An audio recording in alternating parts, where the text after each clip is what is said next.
চলো তাহলে আজকে আমরা সপুষ্পক উদ্ভিদের যৌন জনন মানে sexual reproduction of flowering plants এই চ্যাপ্টারটার আজকে আমরা এনসিইআরটি বই থেকে পড়ব। আমাদের একটা মোস্ট ইম্পর্টেন্ট টপিক যেটা হচ্ছে তোমার পরাগ সংযোগ বা পলিনেশন। দেখো আমি তোমাকে পড়াবার সময় কিছু কিছু পয়েন্ট আন্ডারলাইন করব, সেই পয়েন্টগুলো তুমি পরবর্তীকালে তোমার এনসিইআরটি বইতে আন্ডারলাইন করো। দেখো আমি প্রত্যেকটা প্যারাগ্রাফের ইংলিশ এবং বাংলা দুটো দিতে চেষ্টা করেছি। তার কারণ হচ্ছে তোমরা যারা বাংলা ভার্সনে এনইটি বা জেনপাসের মতো প্রিপারেশন করছো তারা যাতে সব দিক থেকে সবল হয়ে ওঠো আস্তে আস্তে। ক্লিয়ার? আর আমি তোমাকে এনসিইআরটি বইয়ের কথাই কেন বলছি সেটাও তোমার ক্লিয়ার জানা দরকার। তার কারণ আমার কাছে তো আরো অনেক নোটস আছে, আমি সেই দিকেও তোমায় পড়াতে পারতাম। তার কারণ এখন এনইটি তে যে এক্সাম হয় তার প্রত্যেকটা কোশ্চেন এনসিইআরটি লাইন তুলে হয়। তুমি অন্য কোনো জায়গা থেকে যদি পড়াশোনা করো মানে অন্য কোনো বই দেখে তাহলে কিন্তু তোমার ক্ষেত্রে কনফিউশন হবে অনেক বেশি। সেই জন্য এনসিইআরটি বইটা মেন বই হিসাবে আমাদের পড়তে হবে। তারপর তুমি সাপোর্টিং হিসাবে কিছু পড়তে পারো, বাট সেটা মেইনলি এমসিকিউ করবার জন্য ইউজ করো।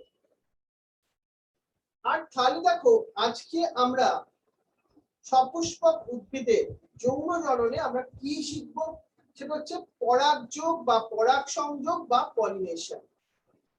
দেখো আমরা আগের পাঠগুলোতে যখন সপুষ্পক উদ্ভিদের যৌন জনন পড়াচ্ছিলাম আমরা সেখানে এটা বলবার চেষ্টা করেছি তোমাকে যে সপুষ্পক উদ্ভিদের ক্ষেত্রে যখন যৌন জনন ঘটে তখন দুটো জিনিস খুব দরকার লাগে। কি কি সেগুলো বলো তো? সেটা হচ্ছে পুরুষ আর স্ত্রী গ্যামেট। দেখো পুরুষ এবং স্ত্রী গ্যামেট কিন্তু একই জায়গাতে তৈরি হয় না। আমরা যেটা পরাগধানী বলি বা আমাদের ডিম্বক বলি তার মধ্যে তো একটা ভ্রূণস্থলী থাকে, আর পরাগ রেণুটা কোথায় তৈরি হয় সেই পরাগধানীর মধ্যে। কিন্তু তারা তো দুটো আলাদা আলাদা জায়গা। আর নিষেকের জন্য কি করতে হবে, তাদেরকে দুজনকে একই সঙ্গে একই জায়গায় আসতে হবে। সেটা কি করে সম্ভব? সেটা সম্ভব হয় এই পরাগ যোগের মাধ্যমে। তোমাদের মধ্যে একটু অনেকের ভুল ধারণা আছে জানো তো, কি বলতো সেটা? তোমরা ভাবো পরাগ রেণু মানে পোলেন গ্রেনস সেটা মুভ করতে পারে, সেটা কিন্তু নিজে থেকে মুভ করতে পারে না গো। সেজন্যই আমরা সপুষ্পক উদ্ভিদের যৌন জনন এটা বলতে গিয়ে একটা জিনিস তোমাকে ইজি বুঝিয়ে দিই। এই উভয় ধরনের গ্যামেট, সেটা পুরুষ গ্যামেটই হোক আর স্ত্রী গ্যামেটই হোক, তারা কিন্তু চলনে অক্ষম। চলনে তারা অক্ষম, এটা কিন্তু ভালো করে মাথায় রাখতে হবে। ক্লিয়ার? এই জিনিসটা মাথায় থাকবে তো তোমাদের। চলনে অক্ষমটাকে আমরা ইংলিশে কি বলবো? তারা নন মোটাইল। নন মোটাইল কথাটা মানেই হচ্ছে তারা চলনে অক্ষম। তাই দেখো এই যে নিষেক ক্রিয়ার জন্য, নিষেক মানে ফার্টিলাইজেশন, এই ফার্টিলাইজেশন বা নিষেকের জন্য এই পুরুষ এবং স্ত্রী গ্যামেট মানে মেল এন্ড ফিমেল গ্যামেট তাদেরকে কি করতে হবে? একই সঙ্গে সন্নিকটে নিয়ে আসতে হবে। তাদের সন্নিকটে নিয়ে আসা যাবে কি করে? তার জন্যই আমরা এই পরাগ সংযোগ বা পলিনেশন এই পদ্ধতিটাকে তোমাদের সঙ্গে আলোচনা করব। দেখো পরাগ সংযোগ বলতে কি বুঝি এটা আমি তোমাকে প্রথম আগে একটু বোঝাই। চলো, পরাগ সংযোগ হলো একটা পদ্ধতি। কি পদ্ধতি? এই পদ্ধতিতে আমরা গ্যামেট গুলোকে নিষেকের জন্য পরস্পরের কাছাকাছি আসতে সাহায্য করা হয়।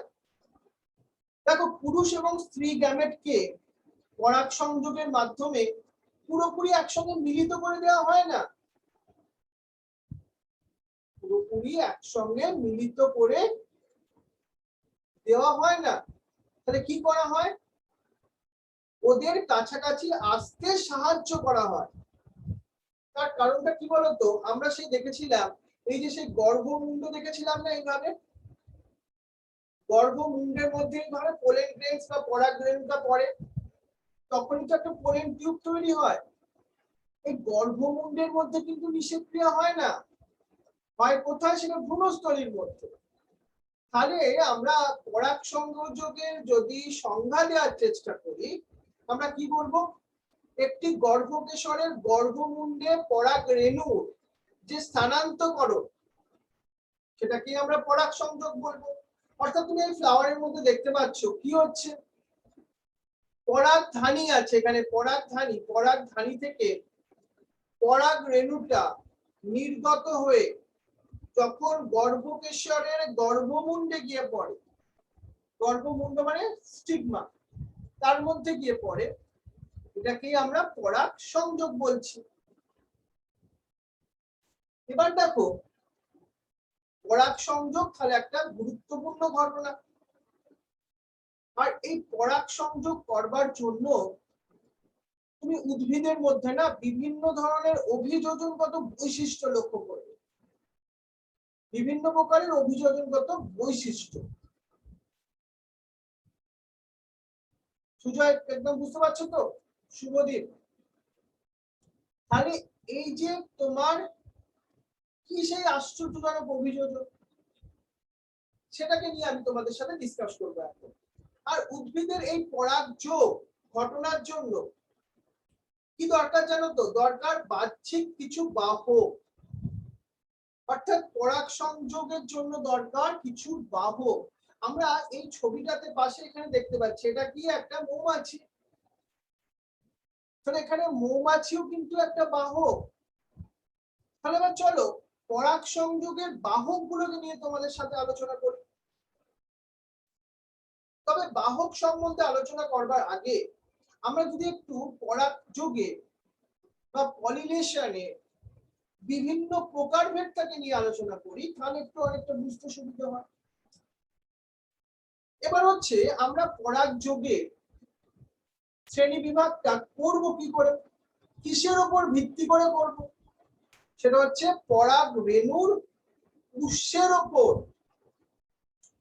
এখানে আমি তোমাকে প্রথম এক প্রকারের পরাগ যোগের কথা বলছি, সেটা হচ্ছে অটোগ্যামি। বা নামটাকে ইংলিশে মনে রাখতে হবে, অটোগ্যামি। অটোগ্যামি কাকে বলে? যখন আমরা এই ছবিটায় দেখো, এই ছবিটা কি দেখছো? একই ফুলের পরাগধানী বা অ্যান্থার থেকে পরাগ রেণুটা সেই ফুলেরই স্টিগমার মধ্যে গিয়ে বা গর্ভমুণ্ডের মধ্যে গিয়ে স্থানান্তর হলো। অর্থাৎ এখানে পরাগ সংযোগটা ঘটলো কার মধ্যে?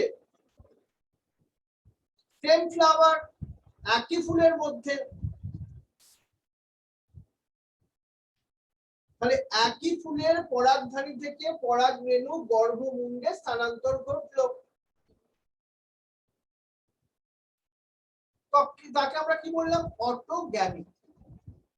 এবার দেখো, তুমি জবা ফুল দেখেছো, দেখেছো তো? চায়না রোজ, যাকে হিবিস্কাস বলে, সেই জবা ফুল। সেই জবা ফুলটা কেমন? সেটা তাদের পাপড়ি গুলো কি হয়ে থাকে? পুষ্পটিত অবস্থায় থাকে। একটা পাপড়ি গুলো যেরকম ভাবে এরকম খোলা অবস্থায় থাকে, তাদের মধ্যে এই অটোগ্যামিটা খুবই বিরল। কেন বলছি বলো তো এই কথাটা? তার কারণ হচ্ছে যে ফুলটা পুরো ফুটে আছে, অর্থাৎ তার এই যে গর্ভমুণ্ডটা সেটা তো ওপেন পড়ে আছে না, খালি অবস্থায়। আর আমাদের পরিবেশে অসংখ্য পরাগরেণু ঘুরে বেড়াচ্ছে, সেটা একই ফুলের নয়, একই গাছেরও অনেক সময় নয়, সেগুলো তো গর্ভমুণ্ডের মধ্যে পড়েই যাবে না।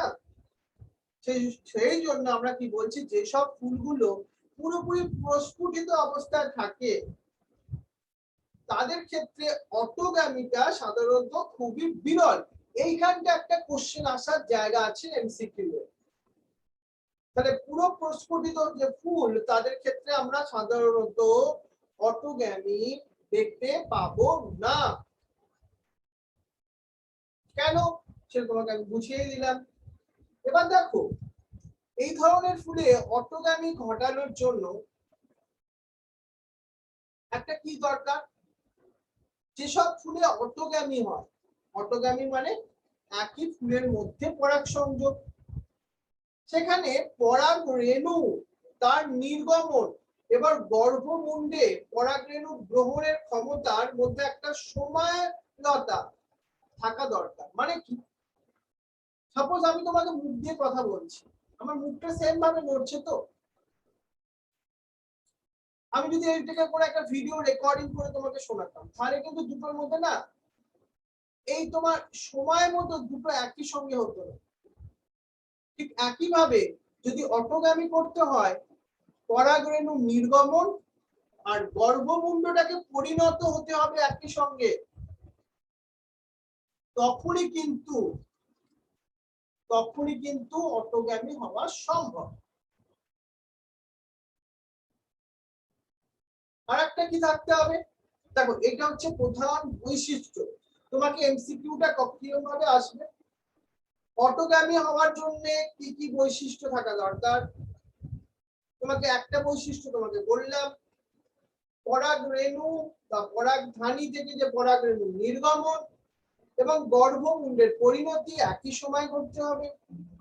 আর একটা হচ্ছে পরাগধানী এবং গর্ভমুণ্ড তাদের একটু কাছাকাছি থাকতে হবে, তাৎক্ষণিক স্বপরাগযোগ করতে পারে। তাহলে আমরা দেখো অটোগ্যামিরই আর একটা কি নাম বলছি, সেটা কিন্তু স্বপরাগযোগ বললাম। মানে স্বপরাগযোগের একটা স্পেশাল টাইপ বলতে পারো, সেটা হচ্ছে অটোগ্যামি। এবার তোমাকে আমি ভেরি ইম্পর্টেন্ট একটা এমসিকিউতে নিয়ে যাচ্ছি। তোমাকে এই তিনটে আমি প্ল্যান্টের কথা বলছি, একটা হচ্ছে ভায়োলা, আর একটা হচ্ছে অনেলিস, আর একটা হচ্ছে তোমার কমেলেনিয়া। এই উদ্ভিদগুলো একটা খুব গুরুত্বপূর্ণ বৈশিষ্ট্য আছে। কি বৈশিষ্ট্য? বৈশিষ্ট্যটা হচ্ছে এই ধরনের উদ্ভিদে আমরা দু ধরনের ফুল উৎপন্ন হতে দেখি। কি সেই দু ধরনের মানে ফুল? একটা হচ্ছে তোমার চ্যাসমা গ্যামাস ফ্লাওয়ার, আর একটা হচ্ছে ক্লিস্টোগ্যামাস ফ্লাওয়ার। তুমি এনসিইআরটি বইয়ের এই ছবিটাও দেখো, আমরা এখানে একটা ফুল দেখতে পাচ্ছি আর এখানে একটা ফুল দেখতে পাচ্ছি। এটা একটা স্পেশাল টাইপ অফ ফুল, একদম কাণ্ডের গোড়ার যে অংশটা থেকে তৈরি হচ্ছে। তাহলে এই কোন তিনটে উদ্ভিদের নাম বললাম তোমাকে মনে রাখতেই হবে, ভায়োলা, অনেলিস এন্ড কমেলেনিয়া। যেখানে আমরা একই উদ্ভিদের মধ্যে দু প্রকারের ফুলের উপস্থিতি দেখতে পাই। বিষয়গুলো হলো চ্যাসমা গ্যামাস আর একটা ক্লিস্টোগ্যামাস। কিন্তু এবার তোমাকে আমি বোঝাতে চাইছি এই চ্যাসমা গ্যামাস এবং ক্লিস্টোগ্যামাস ফুলের মধ্যে পার্থক্যটা কি? পার্থক্য, চ্যাসমা গ্যামাস ফুলগুলো যেগুলো উন্মিলিত পরাগধানী এবং গর্ভমুণ্ড বিশিষ্ট অন্য প্রজাতির ফুলের মতোই হয়। জবা ফুল কিরকম থাকে, ওদের ফুলগুলো পাপড়িগুলো কি হয়ে থাকে? উন্মিলিত অবস্থায় থাকে, মানে খোলা অবস্থায় থাকে। তুমি উপরে ছবিতে এটা দেখতে পাচ্ছ, এই ফ্লাওয়ার গুলো। আমরা সাধারণত যে ফ্লাওয়ার গুলো দেখি সেগুলো কিন্তু চ্যাসমা গ্যামাস টাইপ। আর ক্লিস্টোগ্যামাস ফ্লাওয়ার গুলো কেমন বলতো? তুমি সেই জবা ফুলের কুঁড়ি দেখেছো, কি থাকে? সবুজ রঙের অংশটা তাকে ঘিরে রাখে না? আর ক্লিস্টোগ্যামাস ফ্লাওয়ার গুলো ঠিক একই প্রকারে, এরা না ফোটেই না ভাবো। এরা এরকম কুঁড়ির মতো দেখতে পাচ্ছ অংশগুলো, যেখানে ওরা পুরোপুরি বদ্ধ অবস্থায় থাকে। দেখি তোমরা চ্যাট অপশনে একটা জিনিস দেখো, দেখি আমরা অটোগ্যামি কোন ফ্লাওয়ারে বেশি দেখতে পাবো? আমাদের সেটা চ্যাসমা গ্যামাস ফ্লাওয়ার আর ক্লিস্টোগ্যামাস ফ্লাওয়ার। চ্যাসমা গ্যামাস হলে তোমরা সিএইচ লেখো, আর ক্লিস্টোগ্যামাস হলে তোমরা সিএল লেখো। এই অপশনটা তোমরা সবাই জুম অ্যাপস এর চ্যাটে লেখো অ্যানসারটা। আমরা বলছি অটোগ্যামি আমরা কোন ধরনের ফুলে বেশি দেখতে পাবো?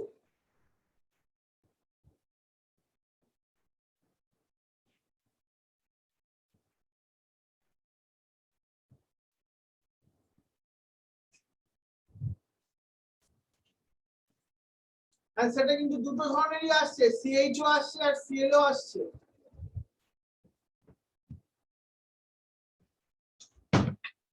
শুভদীপ, চন্দ্রিমা এরা বলেছে সিএল, শ্রেয়া বলেছো সিএল, দেবাশিস বলেছে সিএইচ, সঙ্গীতা বলেছো সিএল, প্রিয়াঙ্কা সিএইচ, সারা বলেছো সিএইচ, সোহিনী বলেছো সিএইচ, নীলমণি বলেছো সিএইচ, তামিমা বলেছো সিএইচ, সুজয় বলেছো সিএল, জয়দেব বলেছো সিএইচ।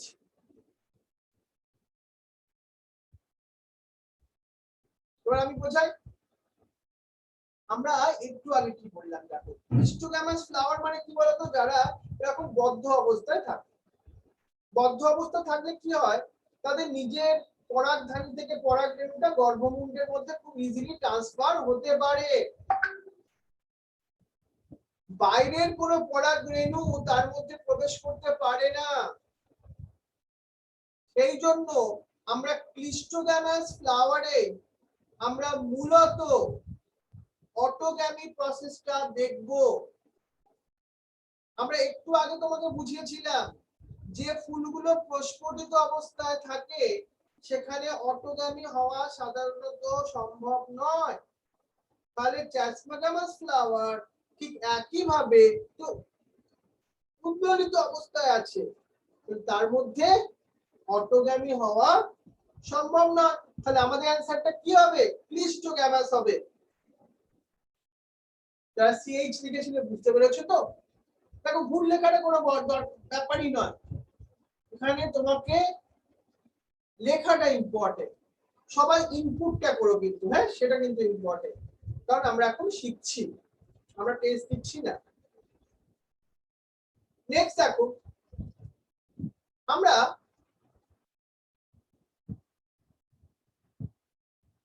যখন আমরা ক্লিস্টোগ্যামাস ফ্লাওয়ারের কথা বলছি, ক্লিস্টোগ্যামাস ফ্লাওয়ারের মধ্যে তাদের পরাগধানী এবং গর্ভমুণ্ড দেখতে কোথায় থাকে, কাছাকাছি অবস্থান করে। তাতে কি হয়, পুষ্পমুকুলের অভ্যন্তরে পরাগধানী বিতরণ ঘটে এবং পরাগ রেণুগুলো পরাগ যোগের ঘটনার জন্য গর্ভমুণ্ডের সংস্পর্শে চলে আসে। সেজন্য এনসিইআরটি তোমাকে একদম ক্লিয়ার লিখে দিয়েছে, ক্লিস্টোগ্যামাস ফুলগুলোতে সম্পূর্ণরূপে আমরা স্বপরাগী ফুল। কোশ্চেনটা এটাই আসে এমসিকিউতে, স্বপরাগী ফুল সেটা কোনগুলো, ক্লিস্টোগ্যামাস। তার কারণ হচ্ছে গর্ভমুণ্ডে অন্য ফুলের পরাগরেণু পতিত হওয়ার বা ইতর পরাগযোগ ঘটনার এখানে সম্ভাবনা নেই, কারণ তারা কেমন ভাবে আছে, বদ্ধ অবস্থায় আছে। ক্লিয়ার? একদম ভালো করে মাথায় রাখবে। দেখো কেন আমি তোমার এনসিইআরটি বই পড়তে বলছি, কারণ তুমি তবে এই জায়গাটা জোর দিয়ে পড়বে। আর তোমার টেক্সট বই যদি অন্য কিছু বই পড়তে যাও তুমি বুঝতে পারবে না কোন জায়গাটা তোমায় পড়তে হবে ভালো করে, কোন জায়গাটা তোমায় পড়তে হবে না, কারণ সময় আমাদের কম, পরীক্ষার হলে গিয়ে দেখবে। সেই জন্য সঠিক টেকনিক ওয়াইজ যদি আমরা মেডিকেলের জন্য প্রিপারেশন না করি তাহলে আমাদের আজকের দিনে মেডিকেল হবে না কোনোভাবে। বুঝতে পারছো, কম্পিটিশনটা অনেক বেশি, আমাকে সঠিক জিনিসটা শিখতে হবে, বেশি শিখলে হবে না। তাহলে আমরা ক্লিস্টোগ্যামাস ফুলে আমরা দেখলাম স্বপরাগযোগ বা তোমার অটোগ্যামি হয়। আর দেখো এই যে ক্লিস্টোগ্যামি, এই ক্লিস্টোগ্যামিতে একটা অ্যাডভান্টেজ আছে, কি বলতো সেটা, পরাগযোগে সাহায্যকারী বাহকের এখানে কোনো দরকার লাগে না। একটা ফুলের মধ্যেই তো পরাগযোগ হয়ে যাচ্ছে, এখানে বাহক কি হবে, মৌমাছির কি দরকার, ইয়ারের কি দরকার, দরকার নেই। আর দেখো পরাগরেণুর অপচয়ও খুব কম হয়, সেই জন্য বীজ গঠনও এখানে কিন্তু অনেকটা সুনিশ্চিত ভাবে হয়। তাহলে এখান থেকে এমসিকিউ এর কোশ্চেন কি এলো, the advantage of the cleistogamous ফুল, অপশন এ থাকবে বাহকের অনুপস্থিতিতেও এটা সংঘটিত হতে পারে, অপশন বি বীজ গঠন সুনিশ্চিত হয়। তাহলে তাহলে একটা উদ্ভিদের পক্ষে তোমার কি মনে হয়, ক্লিস্টোগ্যামি না ক্যাসপাগামাস, কোন ফুলটা ভালো, কোনটা বেশি সুবিধাজনক একটা উদ্ভিদের ক্ষেত্রে? দেখি সেটা একটু লেখো দেখি। আবার সিএইচ আর সিএল। আমার কোশ্চেনটা হচ্ছে একটা উদ্ভিদের পক্ষে উদ্ভিদ কোনটাকে প্রেফার করবে, তার মধ্যে ক্লিস্টোগামাস ফুল হোক না ক্যাসমাগামাস ফুল হোক, সব কিছুর উপর বিচার করে বল।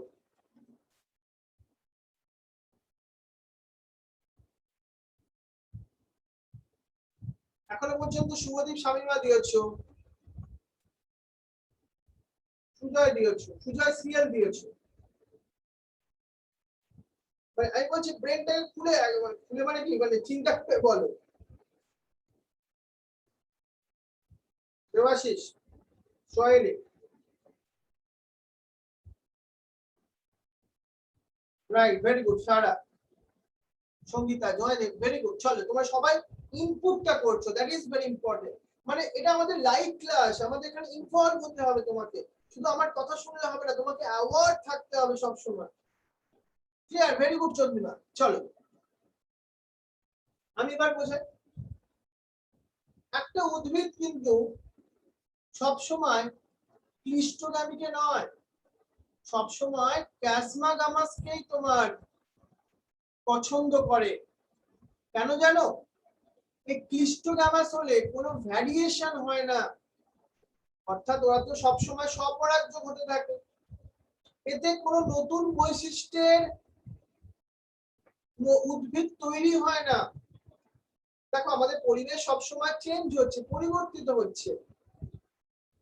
যারা নিজেদেরকে চেঞ্জ না করতে পারবে তারা আলটিমেটলি কিন্তু সফল হবে না। এই যে তোমাদের মতো স্টুডেন্টরা ভাবো, যারা আজকে এই সিচুয়েশনে নিজেদেরকে কতবারই চেঞ্জ করে নিয়েছো।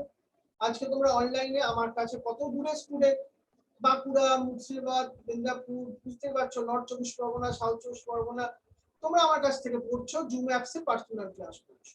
তোমরা নিজেকে চেঞ্জ করেছো। তোমরা যখন মেডিকেল বা জেন পাসের মতো এক্সামে চান্স পাওয়ার তোমাদের তো ক্ষমতাটা বৃদ্ধি পেলোই এতে। আর তুমি যদি না করে ক্লিস্টোগামাসের মতো একদম তোমার দরজা জানলা বন্ধ করে ঘরের মধ্যে বসে থাকতে, পড়াশোনা তো দূরের কথা, বাড়ি থেকে বেরোতেই না, একদমই বেরোতে না, কারোর সঙ্গে টাচ রাখতে না, তাহলে কি হলো? তুমি আস্তে আস্তে একটু ডিপ্রেশনের শিকার হয়ে যেতে, পড়াশোনাটাও হতো না ঠিক মতো। দেখো চেঞ্জ হতে হবে সবাইকে। একটা উদ্ভিদ কিন্তু সেটা খুব ভালোভাবেই বোঝে। এই জন্য উদ্ভিদ ক্যাসমাগামাস ফ্লাওয়ারকে বেশি সাপোর্ট করে, অর্থাৎ স্বপরাগযোগকে একটা উদ্ভিদ কিন্তু বেশি সাপোর্ট করে না। এবার আমি আরেকটা পদ্ধতির কথা বলবো, সেটা হচ্ছে তোমার গেইটেনোগ্যামি। গেইটেনোগ্যামিতে কি হয়? এক্ষেত্রে একটি ফুলের পরাগধানী থেকে নির্গত পরাগরেণু কি হচ্ছে দেখো, একই গাছ, এখান থেকে তোমার পরাগরেণুটা নির্গত হয়ে অপর একটি ফুলের মধ্যে স্থানান্তরিত হয়েছে। অর্থাৎ এখানে একটাই উদ্ভিদ কিন্তু দুটো ভিন্ন ফুল, তখনই তাকে আমরা কি বলবো? গেইটেনোগ্যামি। তাহলে এইটা আমার একটা কোশ্চেন, কার্যগত দিক থেকে ভাবে এটা কিন্তু একটা ইতর পরাগযোগ। কেন ইতর পরাগযোগ? তার কারণ এখানে বাহকের প্রয়োজন, বিভিন্ন বাহক, এবং এটা বিভিন্ন দুটো ভিন্ন ফুলের মধ্যে পরাগ সংযোগ হলো। কিন্তু এই গেইটেনোগ্যামি জিনগতভাবে এটা অটোগ্যামিরই সদস্য। মানে এটা দেখো, এই যে গেইটেনোগ্যামি ঘটলো সেটা কার মধ্যে ঘটলো? একই উদ্ভিদের মধ্যে ঘটলো। দেখো একই উদ্ভিদের মধ্যে যতগুলো ফুল থাকে তাদের জিনগতভাবে তো একই, তাই না?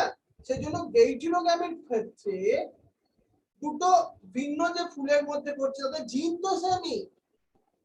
তাহলে এই পদ্ধতিটা কার্যগতভাবে ইতর পরাগযোগ হলেও জিনগতভাবে কিন্তু এখানে অটোগ্যামির সঙ্গে সাদৃশ্য তুমি পেলে।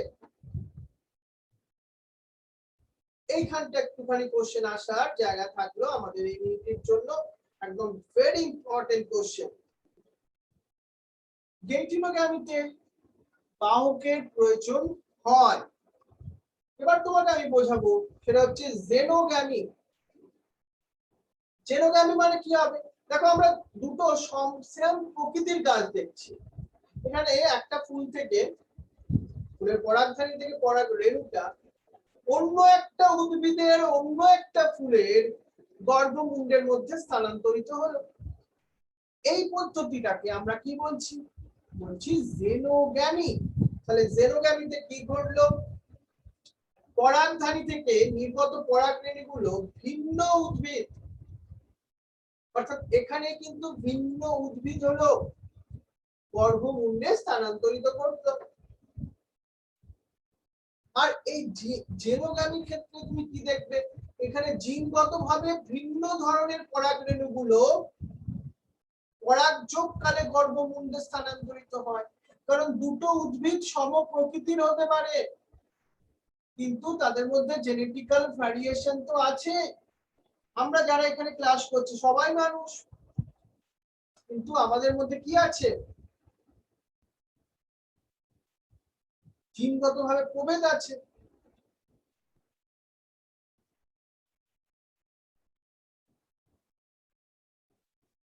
একদম।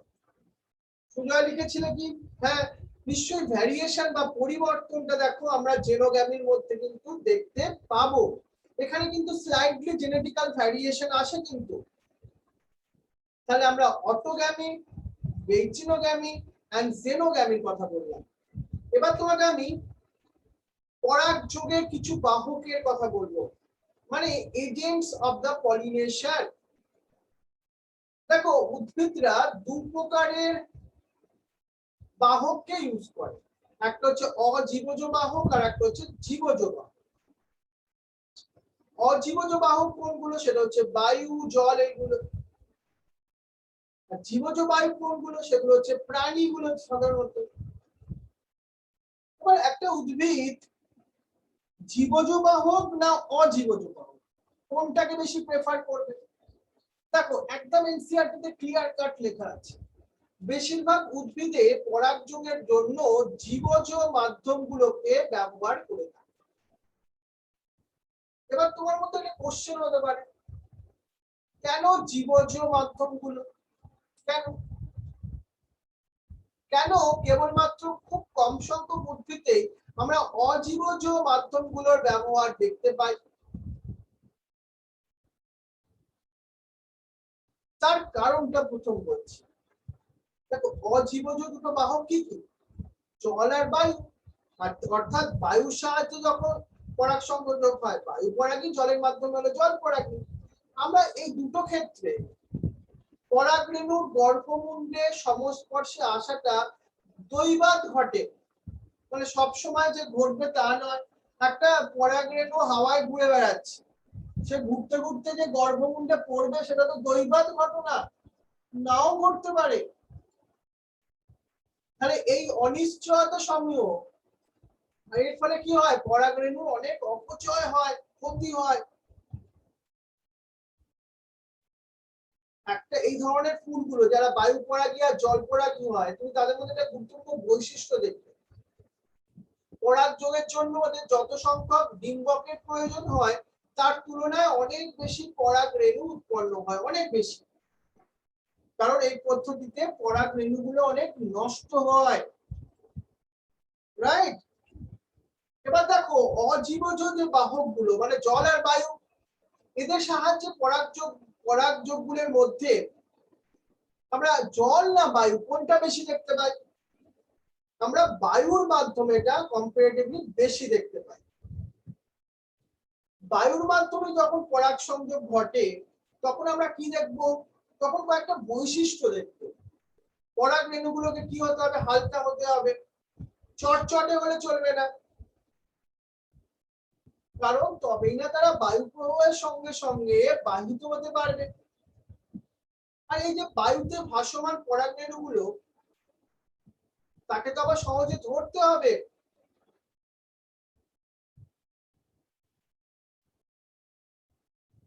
আর এখানে কি থাকে জানো, গর্ভমুণ্ড, সেখানে একটা পক্ষল বৃহৎ একটা তোমার গর্ভমুণ্ড থাকে। দেখো না, যদি তোমার গর্ভমুণ্ডটা এইরকম হতো, ছোট এইরকম টাইপের, তাহলে কি তোমার চান্স কম হতো না বেশি হতো? আর যদি গর্ভমুণ্ডটা এরকম বড় গর্ভমুণ্ড হয়, পরাগরেণু তো ভেসে বেড়াচ্ছে, নিশ্চয়ই এখানে চান্সটা অনেক কম, অনেক নষ্ট হবে। এখানে চান্সটা অনেক বেশি। তাহলে গর্ভমুণ্ডকে কি হতে হবে? বৃহৎ হতে হবে আর পক্ষল হতে হবে। পক্ষল মানে কি বলতো, এরকম সেই পাখির পালকের মতো হতে হবে, যাতে তোমার উড়ে যাচ্ছে তো পরাগরেণুগুলো, যাতে ধরে নিতে পারে, আটকে যেতে পারে সেটা। বায়ু পরাগী যেসব ফুলগুলো হয় সেখানকার গুরুত্বপূর্ণ বৈশিষ্ট্য দেখতে, প্রতিটি ডিম্বাশয় আমরা প্রায়শই একটি করে ডিম্বক এবং একটি করে ডিম্বক দেখতে পাই। আর বহু সংখ্যক ফুলে আমরা একটি পুষ্প বিন্যাস হিসাবে সজ্জিত থাকি। মানে পুষ্প বিন্যাসটা কি হয় বলতো, মানে অনেকগুলো ফুল একসঙ্গে বিন্যস্ত থাকে। মানে একটা ফুল আছে তা নয়, মানে একটা ফুল, এরকম অনেক ফুল। তুমি এই যে এই ছবিটার মধ্যেও দেখতে পাচ্ছ, দেখো একটা, তুমি ভুট্টার শীষ দেখেছো? সে ভুট্টার উপরে যে অংশটা একটু লেয়ারের মতো থাকে না, একদম সে ভুট্টা, এই যে ভুট্টা গো, এই যে ভুট্টার মনে করো সেই তোমার এই উপরের অংশটা এরকম লেয়ারের মতো থাকে না, সেটা একটা ভুট্টার শীষ। এই যে ভুট্টার শীষগুলো তুমি দেখেছো, এই যে সূত্রাকার সুতোর মতো অংশগুলো, সেগুলো হলো গর্ভমুণ্ড এবং গর্ভদণ্ড, যা পরাগ রেণুকে ধরতে সহায়তা করে। এরা না হাওয়া যখন বয় তখন এরকম আন্দোলিত হয়, পরাগ রেণুগুলো যাতে ওর মধ্যে ট্র্যাপ হয়ে যায়। কোন ধরনের উদ্ভিদের মধ্যে তুমি সাধারণত বায়ুর মাধ্যমে পরাগ সংযোগ দেখতে পাবে? এটা একটা গুরুত্বপূর্ণ কোশ্চেন, যেটা হচ্ছে ঘাস জাতীয় উদ্ভিদের মধ্যে তুমি বায়ুর মাধ্যমে পরাগ সংযোগ দেখতে পাবে। ক্লিয়ার? তাহলে আমরা এত অবধি কি পড়লাম? পরাগ সংযোগ ব্যাপারটা কি। কৃষ্ণচন্দ্র, শুভদীপ, সঙ্গীতা, সুজাকে দেখতে পাচ্ছি আমরা। তোমরা সবাই ভিডিওটা অন রাখবে, কারণ আমরা লাইভ ক্লাস করবার তবে তো একটা মজা। যদি তুমি কন্টিনিউয়াসলি আওয়ার্ড থাকবে, আমি তোমায় দেখতেও পাবো যে তুমি সঠিকভাবে পড়ছো কিনা। ক্লিয়ার? এটা একটু কথাটা আমার মাথায় রেখো, কারণ তোমাদের মন বুঝতেই পারছো, নাহলে অন্যদিকে ডাইভার্ট হওয়ার একটা সুযোগ থেকেই যায়, আমি সেটাও একদম রাখতে রাজি নই। তাহলে আমরা পরাগ সংযোগের বায়ু পরাগী পাঠটা পড়লাম, রাইট? এরপর তোমাকে আমি একটু জল পরাগী পাঠটা পড়াবো, আজকেই পড়াবো জল পরাগী পাঠ। চলো আমি নতুন নতুন তোমাকে একটা লিংক পাঠাচ্ছি, সেটা একটু জয়েন করো, আমি জল পরাগীটাও বোঝাবো আজকে। ওকে, চলো।